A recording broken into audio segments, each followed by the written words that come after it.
Shabbat Shalom. Sounds like y'all are alive out there, excited to be here, amen? How many of you realize and believe that you've been given exceeding and precious promises, amen? And how many of you also realize that those promises are not based upon or dictated to by anything that may be going on in your personal situation? Those promises aren't dictated to by anything that may be going on in the world that we can see with our physical eyes, and those promises aren't dictated to by what the enemy would attempt to lie to you and tell you, amen? We have promises given to us by the Most High, and because we're here today, how many of you realize that by your very attendance and choosing to observe the Shabbat, you declare who your master is. You declare who your king is. And therefore, every week when you make these declarations, how many of you realize that you're once again reaffirming those promises are mine to have access to? That inheritance, I have a rightful place there because I've declared whose house I belong to. And now you can look back, and anytime the enemy tries to come and begin to bring that doubt and suspicion, you can look back at this track record. I've declared who I'm going to listen to. I've declared who my king is. I've declared who my master is. Amen? That's exciting to me, especially as we see everything that's going on in the world today, to know that Yahweh has a plan and a purpose for his people to bring you to that expected destination and to give you hope. Amen? The title of this week's Torah portion is Mishpatim, and it's translated as judgments. And if you've read the Torah portion, if you've kind of been following along, it was interesting to me because Mishpatim seems to do a complete reverse of the style and everything that's been taking place up to this point. And we find that Mishpatim almost reads as if it's from the middle of the book of Leviticus. It's a bunch of laws, a bunch of do's and don'ts. And this is on the heels of everything that just took place in the previous portion, the majesty that's displayed at Sinai. And so you go from Yahweh speaking and revealing himself and all of his glory to all of a sudden this Torah portion seems to just screech to a halt. By the way, here's 53 random laws. And yet we know that Yahweh doesn't do anything by accident. So there's a purpose. There's a reason. Why are these here? This Torah portion is often referred to as the Sefer HaBrit, the Book of the Covenant. And we find that it concludes the official covenant-cutting ceremony at Mount Sinai. And there's a verse that actually states that Moshe is commanded to read what is referred to as the Book of the Covenant, the Sefer HaBrit. And most will acknowledge it seems as if this Book of the Covenant is these very laws that are about to be detailed. And as we said, it's interesting because there's a complete shift in the flavor, if you will, in the style when we come to this week's Torah portion. 53 different commands are seen listed, and yet it was exciting to me because I had started working on these notes previous to Shepherd John sharing, and when he began to share some things last week, it just was a perfect segue into this week, Lord, because how many of you realize that even here, in the midst of what's taking place, you'll find that the significance is still being focused on Israel's willingness to hear. Pastor Shepherd John expounded upon this last week. It was all about Israel's ability to hear the voice. Well, this week we find it's continuing on. This whole ceremony that's taking place at Sinai is all about Israel learning to hear the voice. If they will hear the voice, if they will be obedient to that voice. And we find that it almost seems as if it's a repetition of the call that went forth in the Garden of Eden. Where are you? The voice is on the mountain, and it seems that the question's being asked, where are you? Yes, we know physically the nation of Israel, they're standing here at the base of the mountain, but where are you? Are they really here to once again walk with and be one with the voice? Now, when we look at these 53 commandments, it's interesting because he chooses specifically 53 to list here as part of the covenant cutting ceremony. How many of you realize there's 613 total laws, total commandments? He addresses the 10 last week, but now he adds another 53 that seem to be so significant that these must be outlaid and agreed to before we can proceed further in this relationship. Well, how many realize that nothing is by accident? The number 53, we're going to look at this because it literally begins to lay the foundation for what's taking place in this Torah portion. 53 is the value of several interesting Hebrew terms. It's the value of the term eben, stones, as well as the term oben, which is literally a branch off of the word meaning stones. With this, the oben specifically describes a potter's wheel, or birthing stones, or a birth stool. And so when we see this, as he begins to declare these 53 commandments that Israel must agree to, these 53 Mishpatim, before the ceremony can be ratified, before the covenant can be truly agreed to, it seems as if they've actually been brought to the place of the birthing stones. The birth stool, the potter's wheel. This is where they're at. It's no accident. Mount Sinai and Mount Horeb is where they are. It's the potter's wheel. It's the birthing stones. Well, this term eben comes from the root word banan. It means to build, to rebuild, establish, or cause to continue. And it infers to build a house, to establish a family. But we find that all of these terms, eben, the stones, banah, to build, all of them have this two-letter root, which forms the word for sons. He's brought them here to become, to be built, and to be established as banim, as sons and daughters of the kingdom. It also seems to infer that before they got to this point, before they're here at this place, they're Israel, they've been redeemed, they've been brought out, but they're not sons until we get here to this point. And it's quite interesting because the same letters, as well as you continue to look at this value, 53 Mishpatim, 53 commandments, the same value, 53, as well as the same letters that form eben, stones, rearranged form the Hebrew word nabah. And it means to prophesy, to cause to bubble up, to pour out, or to pour forth abundantly.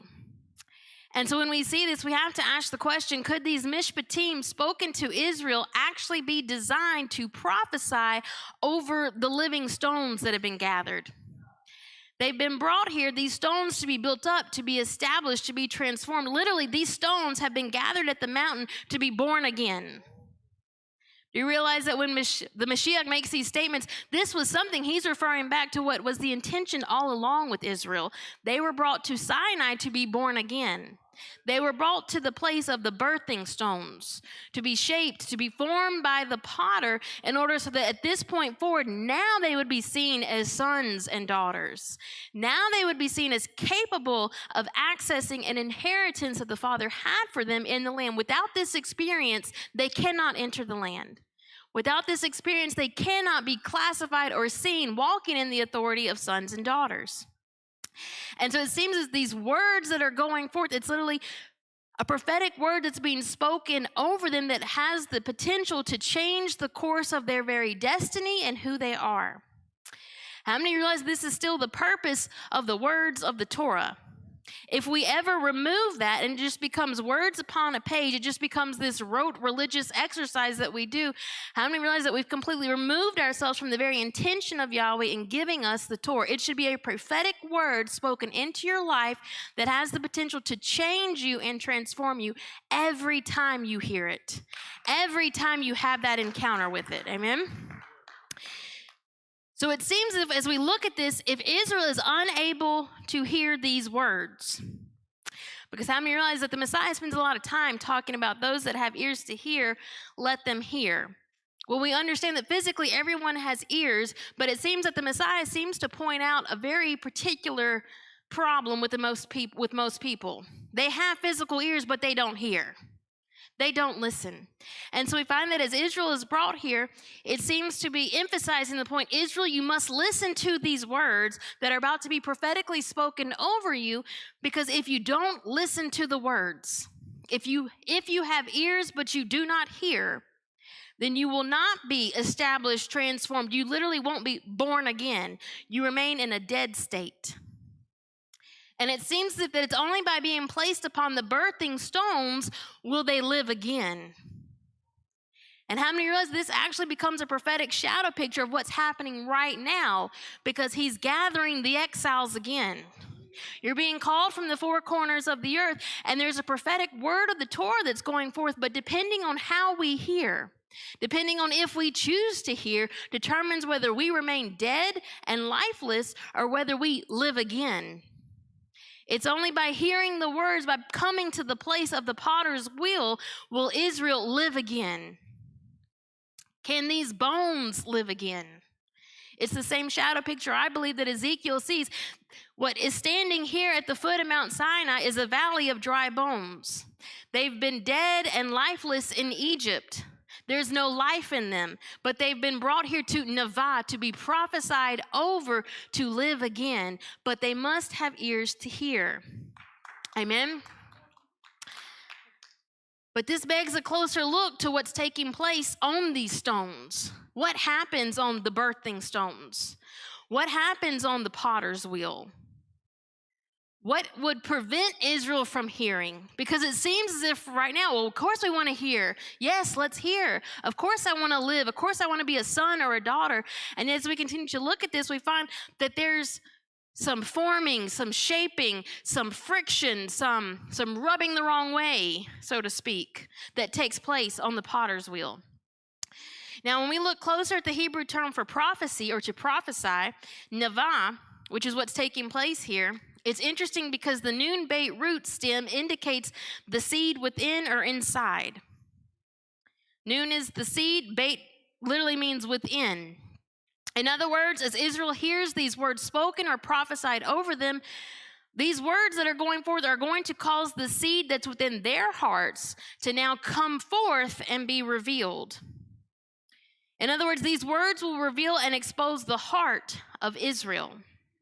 How many of you realize that a true prophetic word will cause the heart of a person or even a nation to be revealed? Why? Because it's only when all of this that's been hidden deep down is brought to the surface that now there can be this circumcision that takes place, and the things that do not belong are removed in order for them to make true teshuvah. How many realize that this is why when you have an individual who intrudes into this role, the role of the prophet, or chooses to usurp this role, it's extremely dangerous.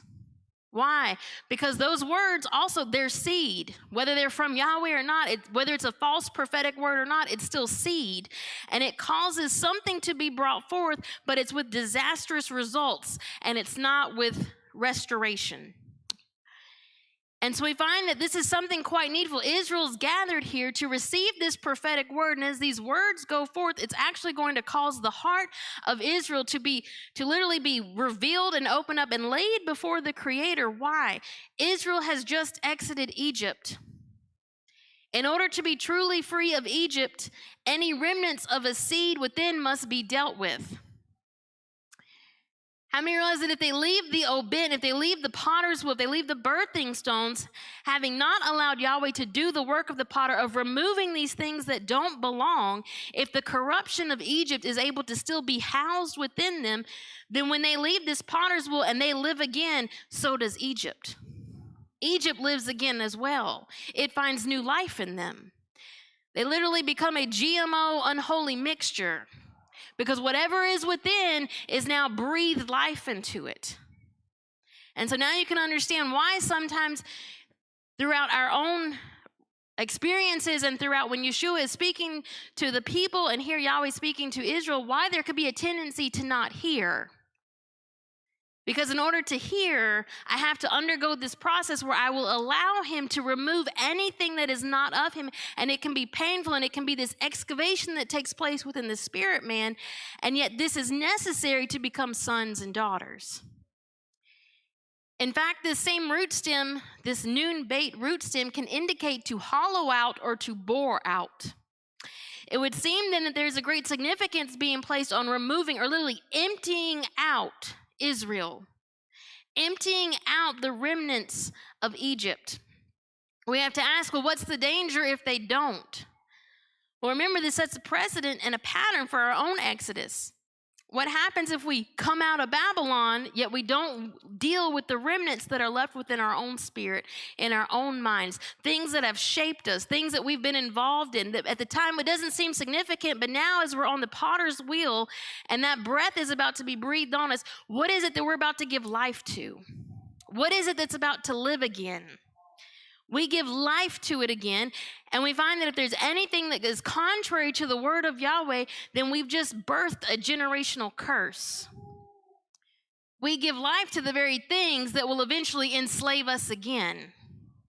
And now you can understand why Israel's brought here. It's the potter's wheel. Things have to be removed. Some things have to be taken care of. This is like, it's housekeeping in the midst of this Torah portion. And yet it's powerful because Yahweh's promising them that you're going to live again. I'm going to cause you to be made and transformed into my sons and daughters.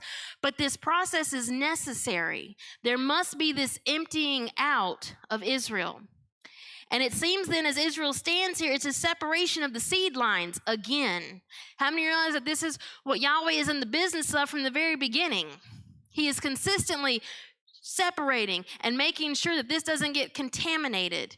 He separates the seed lines. We find that Jacob does the same thing when he leaves the house of Laban. He separates his flock from that of Laban's. He makes a distinguishing factor between the two. When Israel is in Egypt, Yahweh already begins this process. He separates his people from the Egyptians.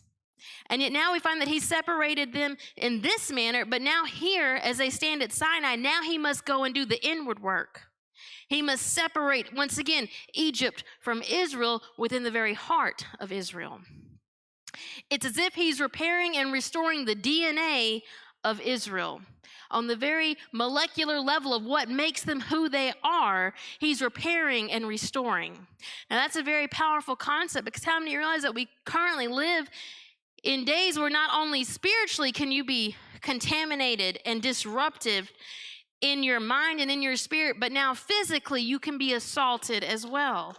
And how many realize that when we arrive at Sinai, who knows what experiences, what we've endured and been through in order to come here that would be corrupt and wrong within these physical bodies. And yet he's telling you that when you hear the Navah, when you hear the words prophesied over you, he's literally opening up and stretching out that DNA strand, and he's repairing each section and speaking forth life to completely repair and restore the stones to live again. Amen? Now these 53 Mishpatim we find are spoken here at Sinai in order for the covenant terms to be agreed to, but they also go along with the 10 mitzvot, the 10 commandments. We find the 10 words are spoken, Israel must agree to them. And then these 53 Mishpatim are spoken, Israel must agree to them. Together we find that 63 commands are given in this covenant cutting ceremony. Well, 63 is also an interesting number. It's the value of the Hebrew word galal, which means to roll away, to remove something. It can indicate to roll stones, the ibn. Remember, the stones are gathered here. But it's quite interesting because cognates of this root stem galal can indicate either redemption and awakening, but on the opposite end, it can also mean to be exiled. Remember, there is a blessing and a curse for every aspect, for every word in the Hebrew language. And so as Israel stands here hearing these words, it seems to point that as these words are released, Israel's ability to hear and to respond is either going to cause them to be positioned, literally rolled into their proper place. Just like Ezekiel says, bone coming to bone, they're going to be put in their proper position as the Eben, the living stones, as they take on their redemption and are awakened, literally live again, or their rejection of this word will cause them to choose exile because they refuse to hear.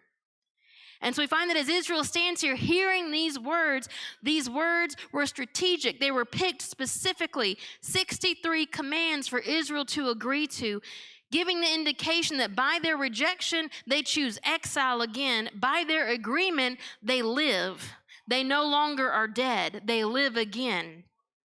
It's amazing to me because we talk about the miraculous that Yahweh does in the midst of the land of Egypt with the plagues that fall upon them. But how many realize that probably the greatest miracle in this whole Exodus journey was this mass resurrection of an entire nation as they stand, a dead nation in the grave clothes, standing there at Sinai, live again with the release of these words.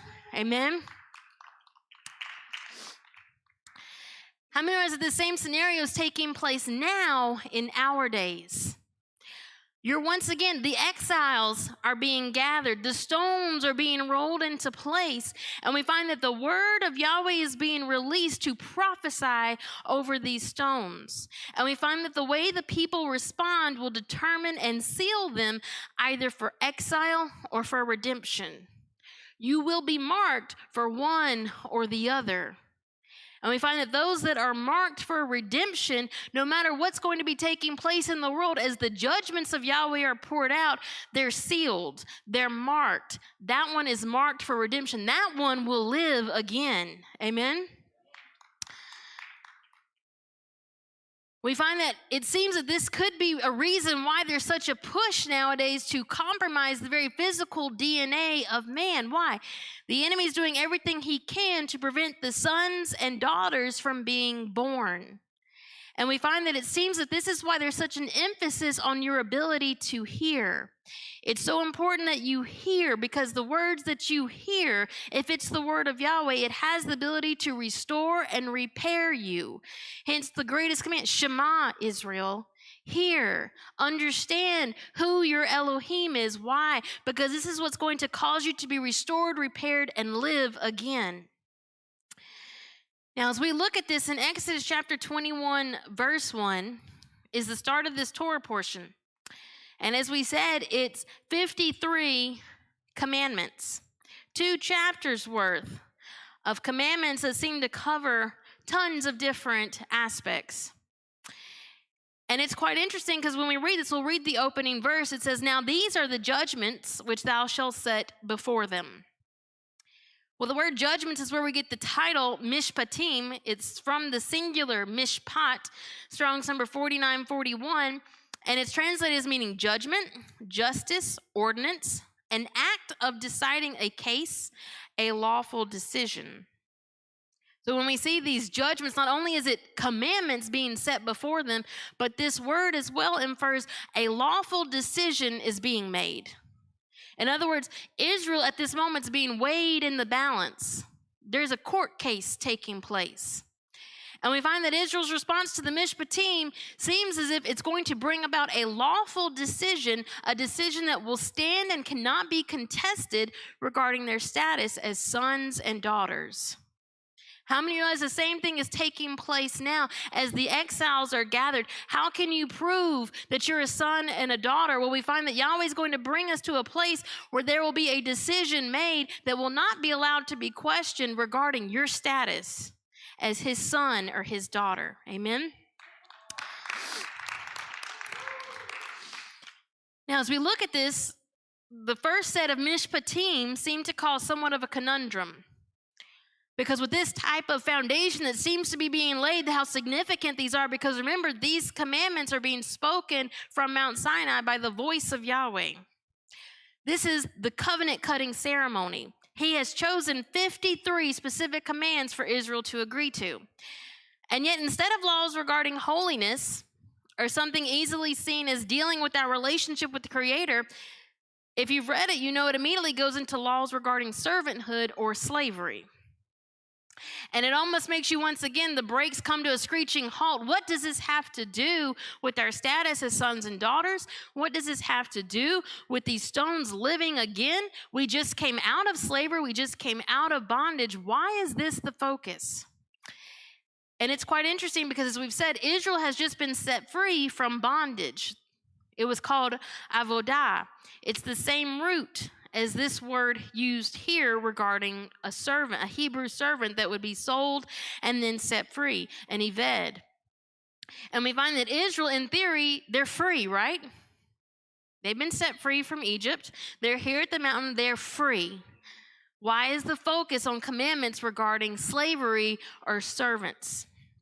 In Exodus chapter 21, verse 2, we read, "If thou buy a Hebrew servant, 6 years he shall serve, and in the 7th he shall go out free for nothing."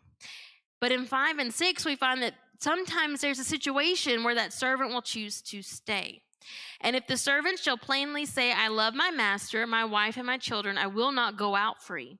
Then his master shall bring him unto the judges. He shall also bring him to the door or unto the doorpost, and his master shall bore his ear through with an awl, and he shall serve him forever."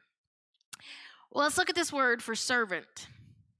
It's Strong's number 5650, Eved, and it means slave or servant, but you have to understand the same term is used for worship as well. It's used to describe the priestly duties in the tabernacle. It's a term that can be used to describe when Adam leaves the garden, he must till the ground. It's a term that is used to describe anything that you're going to put your hand to. Any type of work that you're going to do, it's Eved. It comes from that root word avad, to work, to serve, to labor.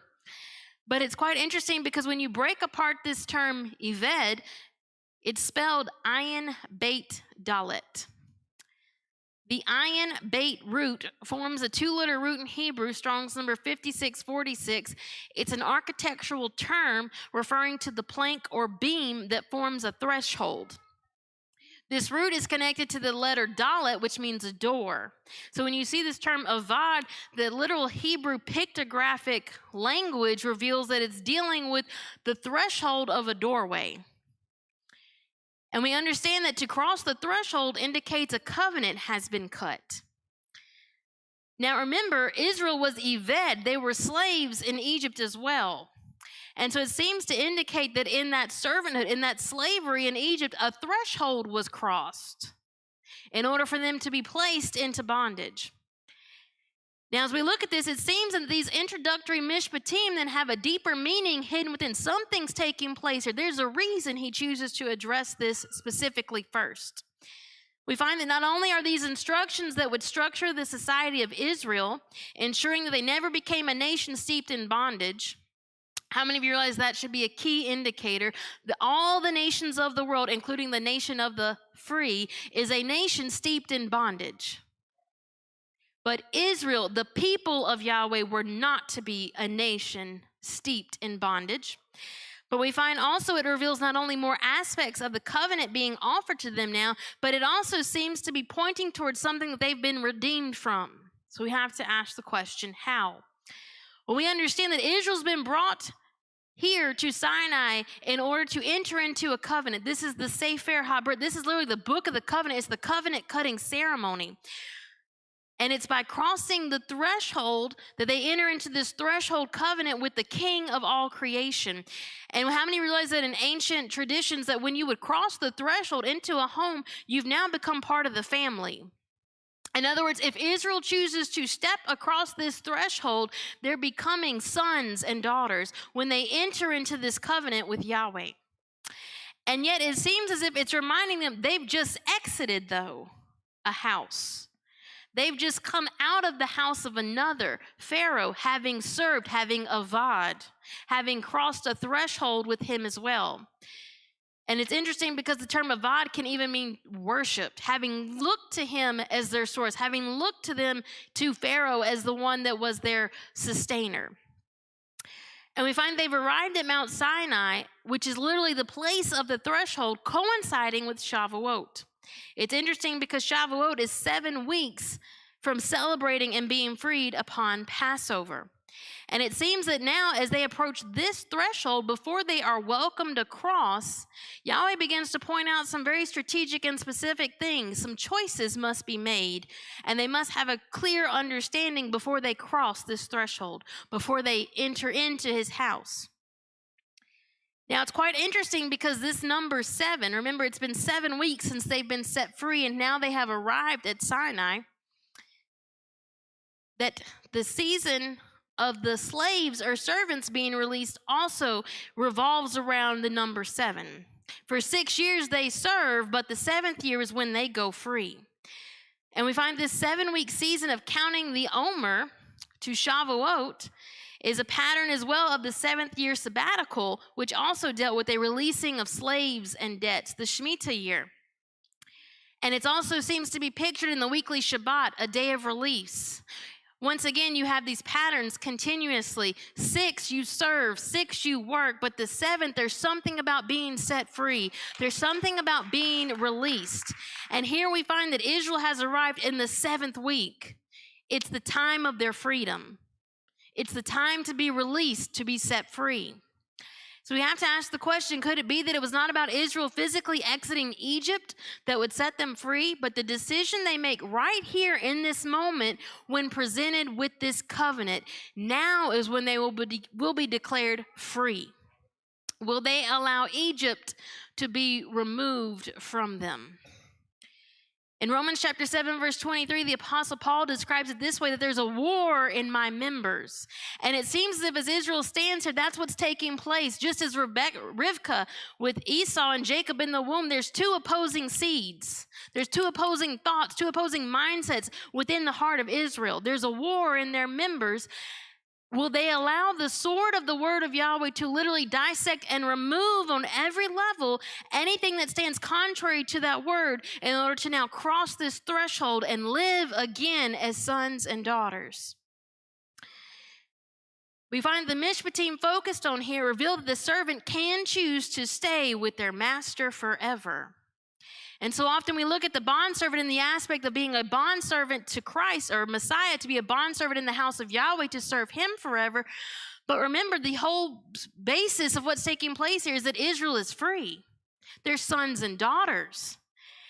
Yet they've just come out of being eved, servants to Pharaoh. And then he begins to expound on these rules that I believe was meant to cause them to understand what's taking place. They have a choice. They can choose to serve that previous master forever. It seems to be narrowing in on the fact that even though Israel has been physically delivered from Egypt, literally the time of their freedom is here. It's now. It's the season. You're being set free. But they still have a choice as to whether they will stay with their former master, Pharaoh.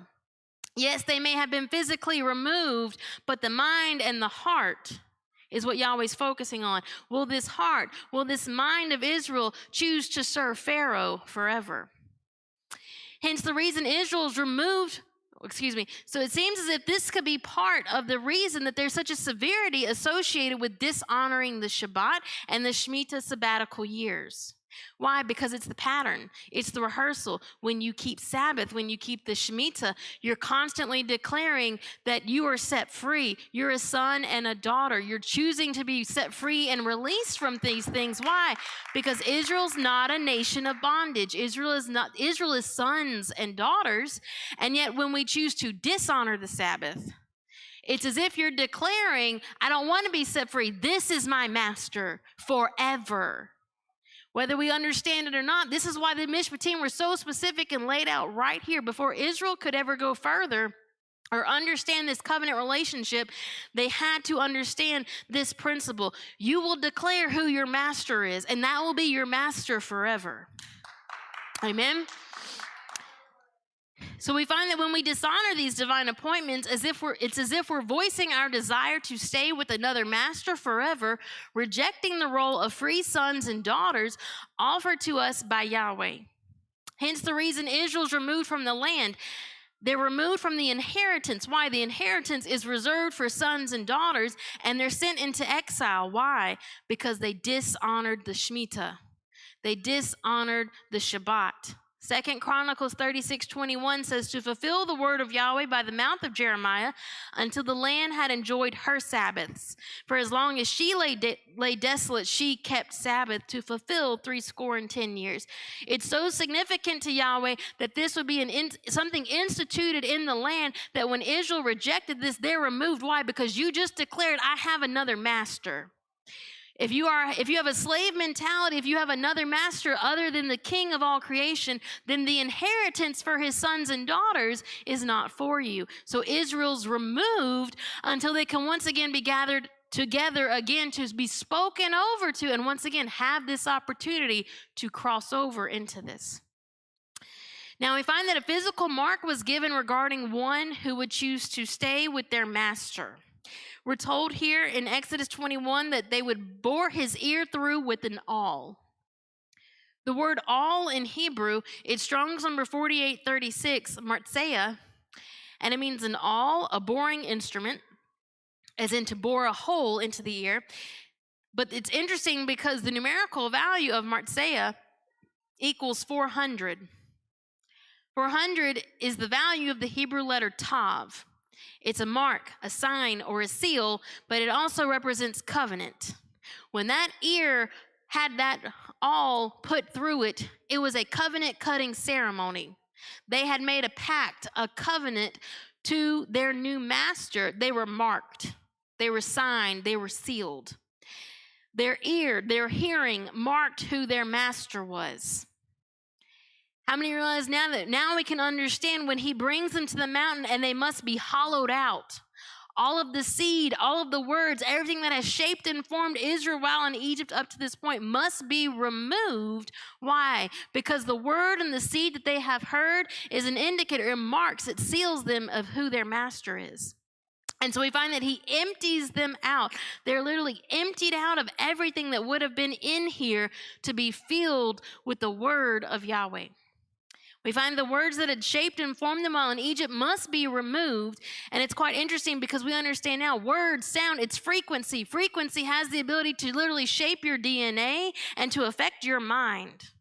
And so we find that what Yahweh's doing is he begins to change the tune. He begins to change the frequency in order to repair and restore. Why? Because Matthew chapter 6, verse 24 says, you can't serve two masters. He will not allow Egypt to be inside Israel and then them declare, we'll serve you. All that you've said we will do. That's not the way it works. All of this must be removed, circumcised, cut off. We find that as Israel stands at Sinai, this is the true moment where they will make their decision that will mark or seal them. Will they choose bondage forever to Pharaoh as their master? Or will they choose to be the redeemed sons and daughters as they stand here, living stones, vibrating with the words that have been prophesied over them and go free? Matthew chapter 11, verse 15, a statement that the Messiah makes countless times in his ministry. He that hath ears to hear, let him hear. Why? Because it's by your hearing. If you hear these words, you're going to be marked, you're going to be sealed. He came for the lost sheep of the house of Israel, and if they will hear, they'll be restored as a son and daughter, no longer dead in exile and cut off. Amen? Now, the word free, it says here that the slave or the servant in that 7th year, they go free. It's Strong's number 2670, kapsi, and it means free from slavery. But it's interesting because this is the first reference of this term, is right here in these Mishpatim. This never comes into play earlier in the scriptures. It's not used in regard to how Israel's coming out of slavery or any time previously. It seems to be unique to this situation right here. But it's interesting because kafsi, it shares the same root as Strong's number 2664, kafash, which means to search for, to seek out, or to disguise oneself.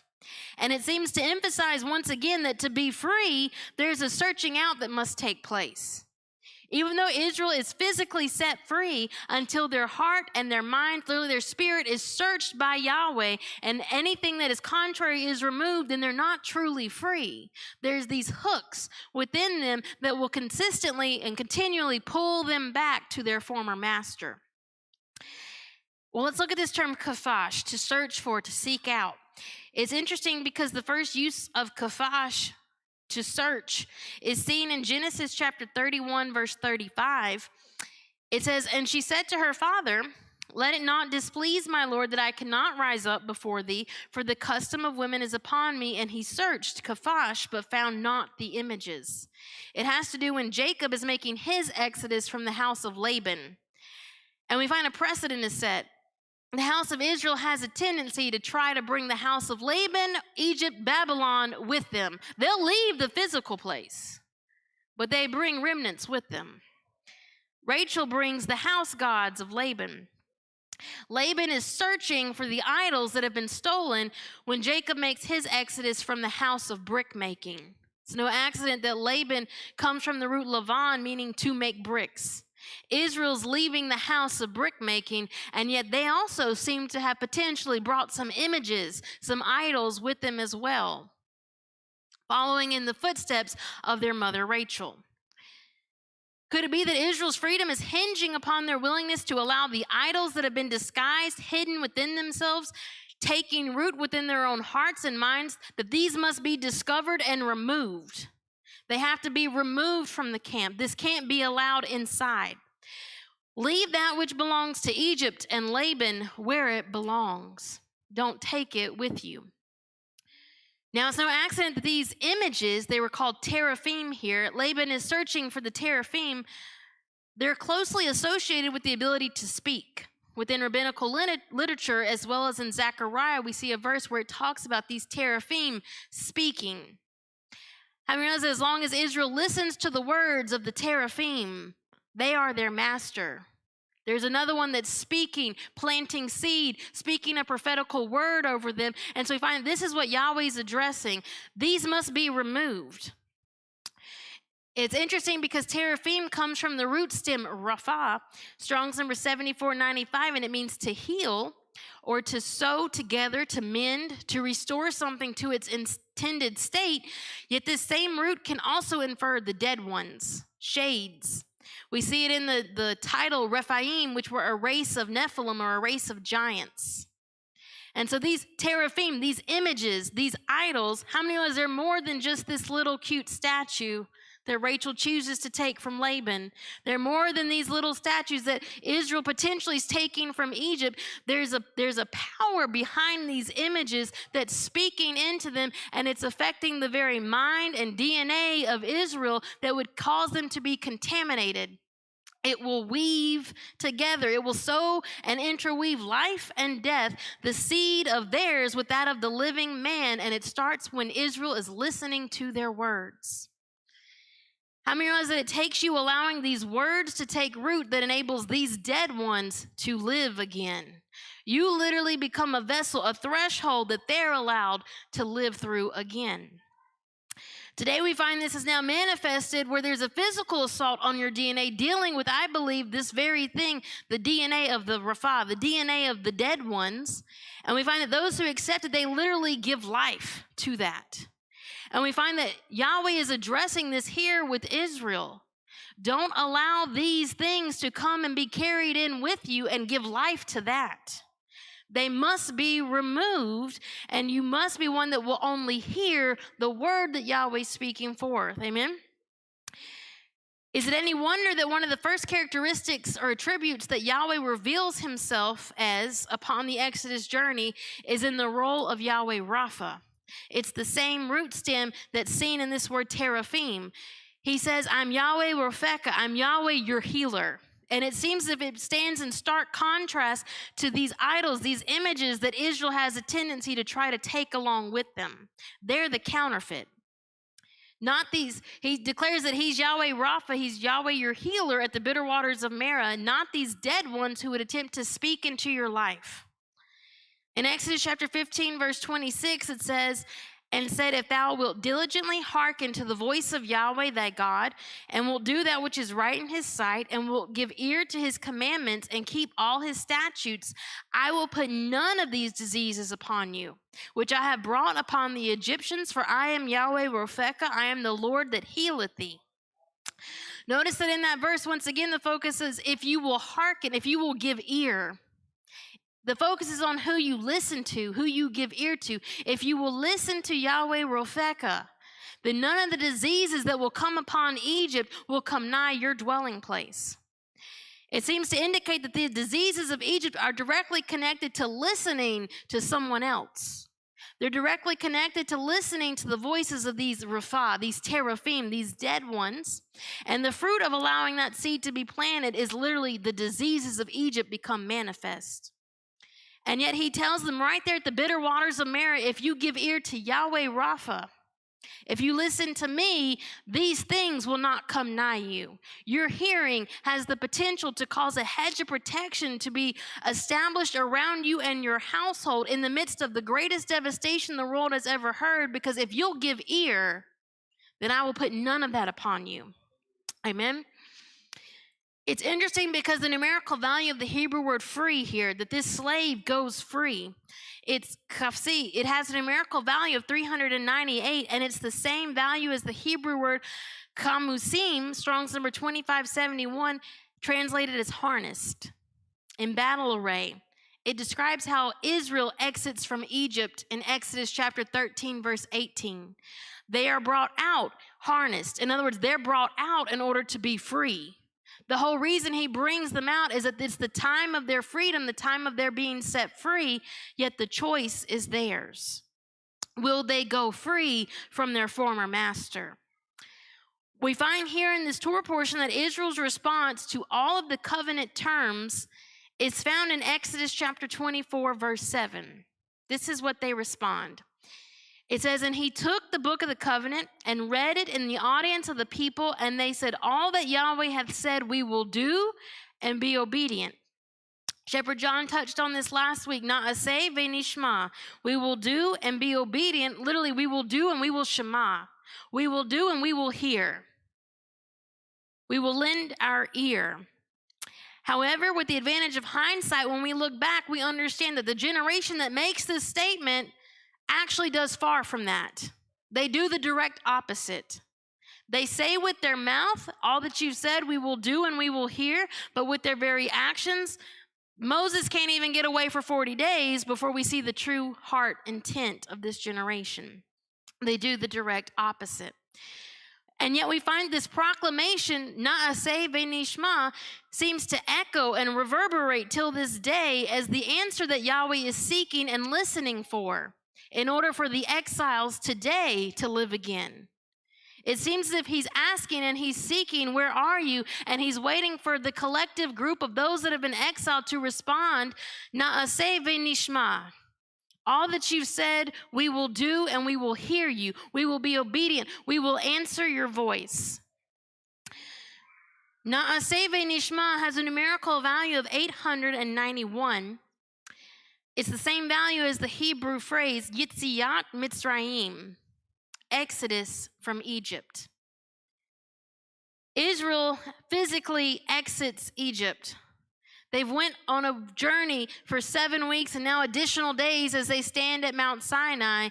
And yet we find it seems as if it's only when they declare na'aseh v'nishma, it's only when they choose to do and also truly hear, understand, and are obedient to what they have heard that then they are set free from Egypt. Then they have Yitziat Mitzrayim. Finally, they have exited from Egypt. As long as Israel had the whisperings of Pharaoh, literally the dead ones in their ear, it was an indicator that he was still a master to them. Your hearing in these days will cause you to be sealed and marked either for redemption or for exile. Who do you listen to? Who speaks into your life? Who shapes and forms your character, who you are? What has caused you to be who you are today? What are you carrying with you? What kind of baggage has come with you? Yes, we've heard the call to come out of Babylon, and yet we've chosen, but I want to take this, and I want to take this, and I want to take this with me, and I'm going to bring this along with me because it's my companions. We've become used to each other. We've become associated with each other, and yet the first thing Yahweh says is, nope, all that's got to go. All that must be cut off because even though you've come out, that's still your master. Your hearing will mark you for redemption or for exile. Now, previously in the Sinai encounter, Israel has responded twice already as na'aseh. 10 commandments, na'aseh. When these 53 commandments are read to them, na'aseh, yeah, we'll do it. But they never say, well, we're really hearing. We're being obedient. We understand this. They just say, yeah, we'll do it, na'aseh. And yet it seems as if this can't go further until they answer correctly, until they add v'nishma. Even though they don't really mean it, it seems to set the precedent of what Yahweh's looking for, that this is the answer. Na'aseh v'nishma. They add v'nishma finally at the last answer. 3 times they're asked, and it's only the 3rd time that they finally answer this way. The numerical difference between na'aseh, which equals 425, and v'nishma, which equals 466, the difference between these two terms is 41. In other words, when they only answer na'aseh, it has a numerical value of 40. The difference is 41, and the value of 41 is the same value as the Hebrew word betel. It's Strong's number 989 and 988, and it means to cease, to stop, to discontinue, to delay. Literally to hinder something. But it can also mean to be empty or vacant. As long as Israel would only answer, Na'aseh, we'll do, but they never hear. As long as they answer everything that you said we're going to do, but we don't have ears to hear, and they don't choose to Shema, it delays and causes what the Father is building within them to cease, to be hindered, to be delayed, to stop, to be discontinued. They're left empty and vacant of his presence. In other words, he doesn't cross the threshold with them. There's no covenant. In other words, they're not awakened in the midst of their exile. They don't live again. They're just empty stones waiting for someone else to fill them until they acknowledge we will hear. Now, it's no accident that the ear is marked here with this slave or this servant, the ozen. It's quite interesting because this same term is used in regards to the covenant ceremony here in Exodus chapter 24, verse 7, when Israel gives the response of Na'aseh ve'nishma. It says that the book of the covenant, the Sefer Habrit, is read in the audience of the people. But the word translated as audience here is ozen, ear. It's read in the ear of the people. Why? Because they must hear. Their hearing will mark them. The ozen is what's going to show and declare who their master is. It's written as be'aznei, which literally translates as in my ears. Could this be a clue that anytime the Torah is heard, it's as if you're standing at Sinai and it's being read be'aznei, in my ears? Not their ears. It's not read in their ears. It's not read in the ears. It's read in my ears. Personal and alive in this moment. And we find that the call goes forth as it's read be'aznei, in my ears. What will I answer? Will I answer Na'aseh ve'nishma? Will my hearing mark me?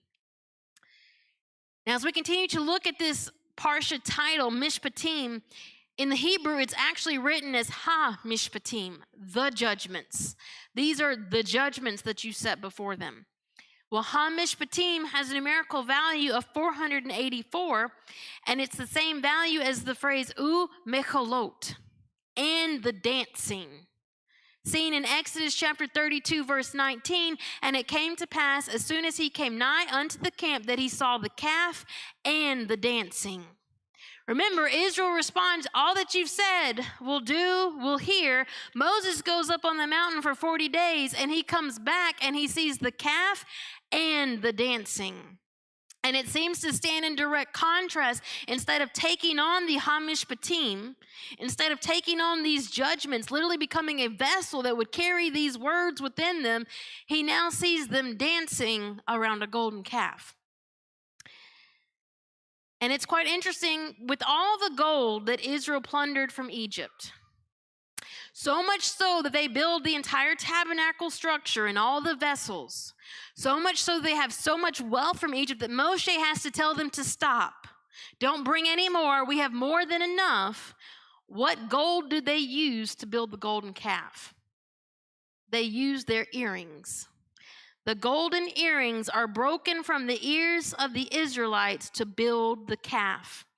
Exodus 32 verse 3 says, and all the people break off the golden earrings which were in their ears, and they brought them unto Aaron. The molten calf was not just an idol that they randomly decided to make while Moshe was gone. The molten calf was a manifestation of who or what Israel had listened to. Though they said with their lips, Na'aseh ve'nishma, by building the golden calf, it marked them. It declared, this is who we've been hearing.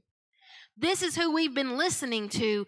These be your gods, O Israel. This is your master. By your own choice, by your own choosing to hear his words and ignoring what Yahweh's been speaking to you from the mountain, this is your master. Israel's dancing, however, here is highlighted. It's quite interesting because when you read this whole text here in Exodus 32, Moshe is told on top of the mountain by Yahweh himself that Israel has built a golden calf. Moshe, however, at this point petitions for mercy. He's not angry at the people. He petitions Yahweh for mercy. Please don't cut them off. They've made a mistake. It's okay. We can fix this. Yet as he comes down the mountain, it makes a statement that he sees the golden calf, and he sees the dancing. There's something about the dancing that changes Moshe's response to what's taking place. When Moshe sees the dancing, he breaks the tablets of stone. He breaks the ketubah, the commandments, the Torah. He also, it says that he becomes angry. He becomes wroth. He becomes angry when he sees the calf and the dancing.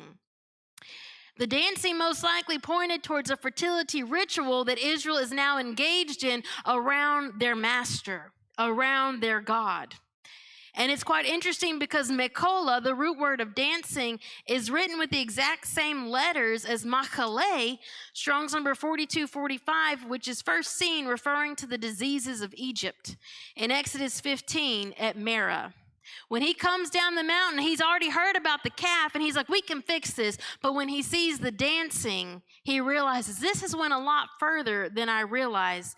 By their own hearing, they've declared this is who their master is, and they've chosen to take upon themselves the diseases of Egypt as they dance around their master in a fertility ritual to give life to the word of that master.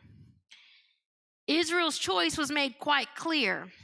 They took upon themselves the diseases of Egypt by allowing the dead ones to speak into them, releasing seed that would manifest in their own bodies. In fact, to further substantiate this, Moshe conducts a test of the bitter waters with the ashes of this molten calf. And we find that those who have this seed, if you read Numbers chapter 5, the belly would swell. This test would only work if there had been the seed of another, if there was an unfaithful wife. When they drink the bitter waters, it proves there's the seed of another within them. This was a fertility ritual. They became a willing vessel or womb for another seed other than that of the word of Yahweh, and it becomes evident when the test of the bitter waters takes place. How many realize that today this same ritual is being enacted upon the people again as the Rapha, the dead ones, are attempting to unleash their seed upon the people?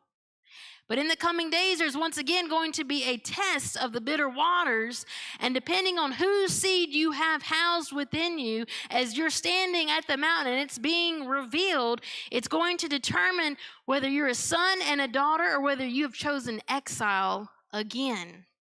Whose voice will you listen to? May we all respond, Na'aseh ve'nishma. All that you've said, Yahweh, we will do and hear. When the voice calls, just as it did in the garden, where are you?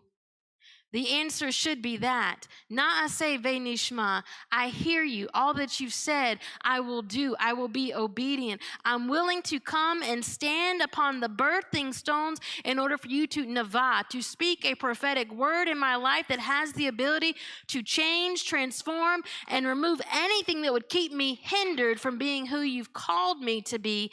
I'm willing to leave what belongs in Egypt. Amen. Shabbat shalom. Come on, you guys. What a powerful word of